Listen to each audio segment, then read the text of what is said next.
Yo, guys, welcome to the first episode of my new podcast. I am happy to have a guest with me. Introduce yourself in Lyric Lokesh. Very happy to have him on. So, Lyric, introduce yourself.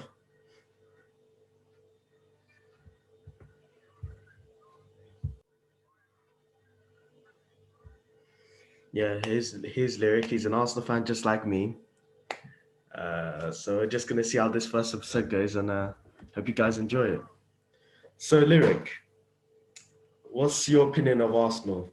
Because Arsenal have been confusing these last few weeks. What's your opinion on how's things going? What's your thoughts on Arsenal right now? Like this season. Yeah, this whole season.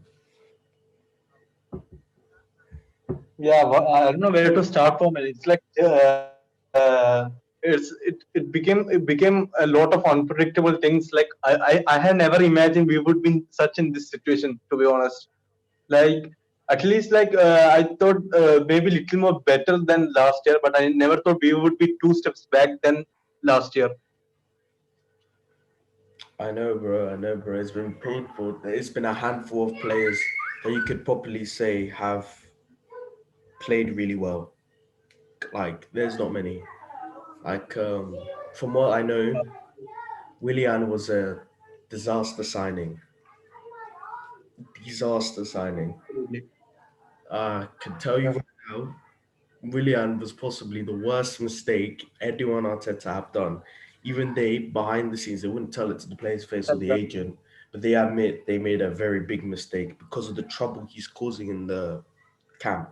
So these little problems are not really helping the club, are they?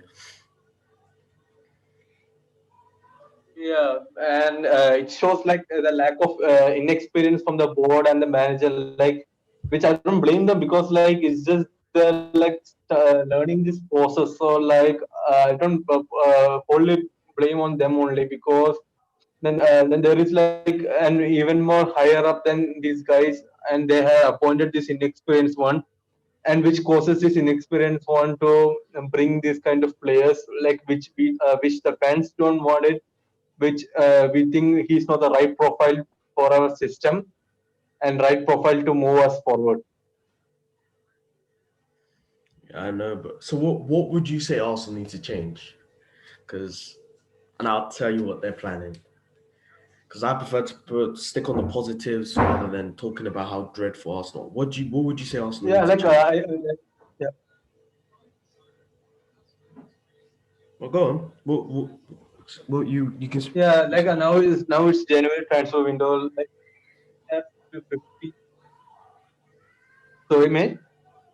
Yeah, I'm still with you. I'm here. So right. Yeah. No, I was saying like we have just 15 days left for this January transfer window. Like I think we need to purchase at least an creative midfielder. Otherwise, I think the season is in shambles, even more worse shambles than the last season. So like we have to sign at least a creative midfielder. Then like I'm actually like I'm glad that Mikel Arteta has changed the system after 10 games of without a win last time.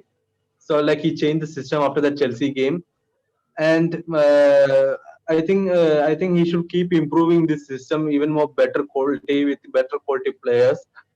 We can't depend upon the youngsters every time because like once these youngsters get injured, for example like Saka, if he gets injured, then our season is in nutshell. Now just like we saw in yesterday's game without Kieran Tierney, like it just shows like the main players, like if one of the main players gets injured, the season will be in shambles. I uh, I agree with you, bro, 100%. I would say the problem is at Arsenal is we have more than one player that's is letting us down, and I think we need a backup left back. We need to rip up this whole squad and start again. That's what I think. Um, I know, but there when There Diaz. is at least like 10 to 15 players we have to sell.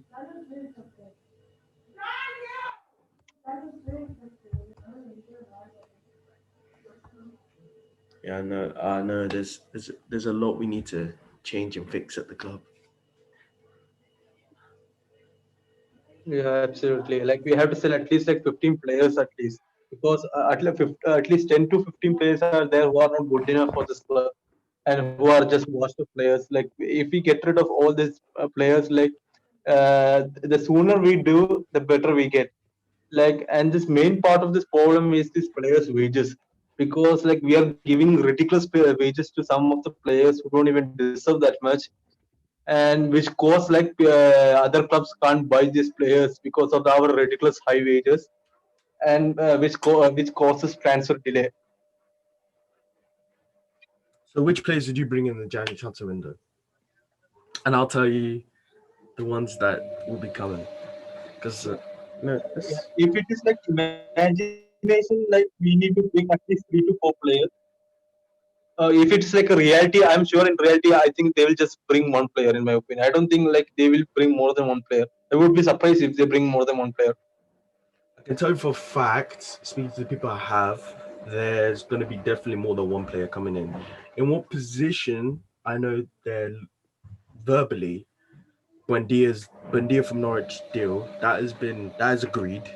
It's just a matter of getting players out first, which is it's annoying because these players will not leave. As you said earlier, the higher wages are a detrimental factor because these players are, let's just say, they're not. If I'm getting paid 60k and someone else is offering me 30k, I'm not gonna leave for 30k if I'm getting paid 60k somewhere else. So it's these players are not leaving, which it's annoying. It's holding the club back. You want to sign some players, but these players will not leave for you to sign some players. But I blame that on the board because they should have done a better job at getting rid of more players. That's the problem. One problem I had with Arsenal, they overpriced their players for the market we are in. They did not consider changing their Yeah, prices absolutely. until transfer deadline day, which hurt them because clubs are like, no, we'll just wait till they're free in the summer, in like after this season, which is now starting to come back and bite us. They overpriced their players for an unrealistic market.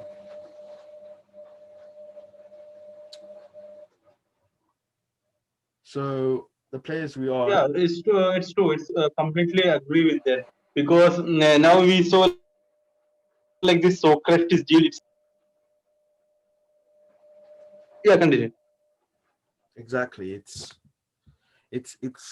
terrible how this is why I blame it on Edu. That's why this window, it's the board have told Edu, if you do not get the signings and get the players that should be out and get the players who we want to come in now this window, you would be fired. You will be fired. So this is Edu. This is the time for Edu, the Kroenkes, to show how much they actually care about Arsenal. Because Edu's been warned that by the board, if you don't bring in these players, you are gone. Because they see Arteta as Pep Guardiola, if you know what I mean. But even Pep needs the players to have his own vision, have his own style, and Arteta hasn't had that. Has another chance.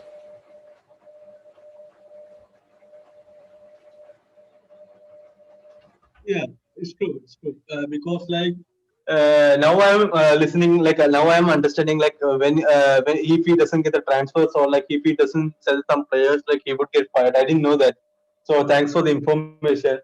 Now, like if he gets sacked, then I think it will be too late, because like if he gets sacked, then after that another director comes in, then the January transfer window we have lost it, because like we just have 15 days to buy a players we need. So like, and if he doesn't get that, then he will get sacked. Then another board will come in, but then it will we have to wait till summer to bring another more players. So it's better like if Edu wants to save his job here, he has to bring these players. Otherwise, it's like it will cause problem on him, as well as it will cause some problem on Mikel Arteta, as well as it will cause problem for the fans too, because we are patiently waiting for this long years. It's been almost 3 to 5 years we have been downgrading. Like the standards have dropped.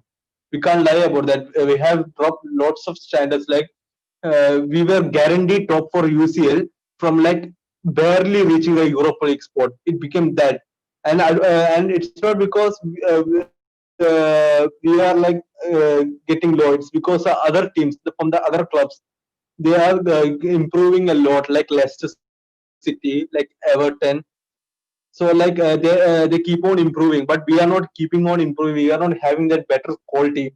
So that's why like we are keeping on down.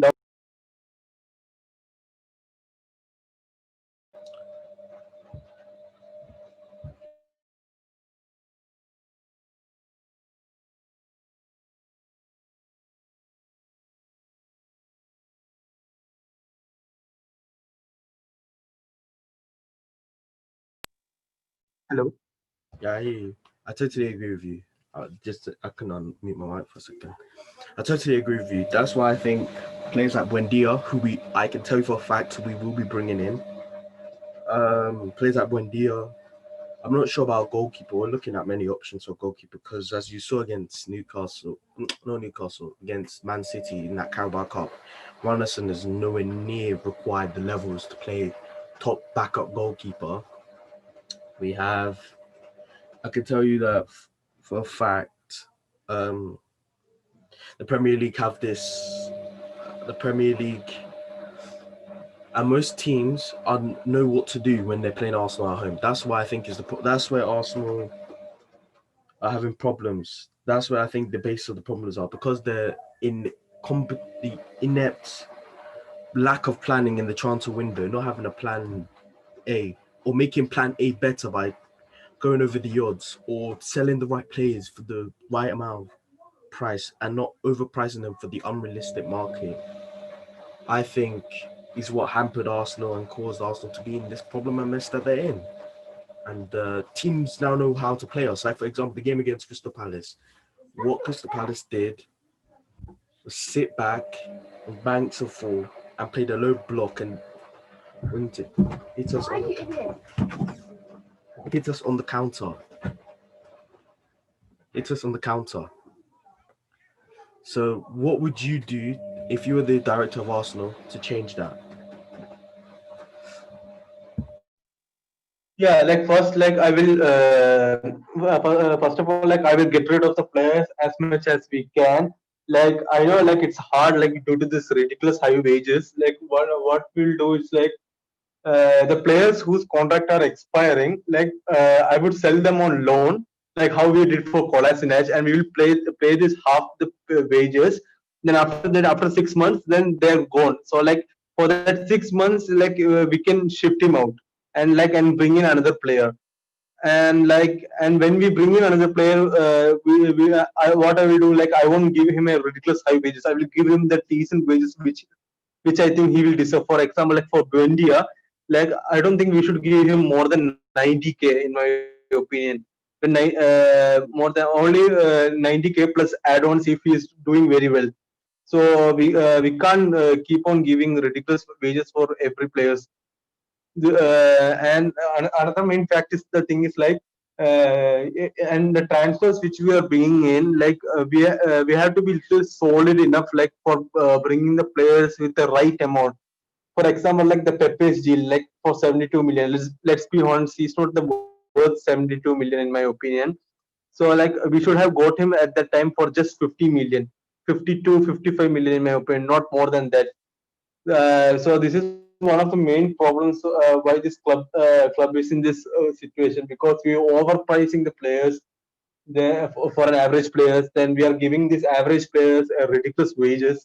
So if I was this director of football, like I would get rid of these players like who doesn't fit in this manager's system, or like the players who are on high wages, then bring on the new players as soon as possible.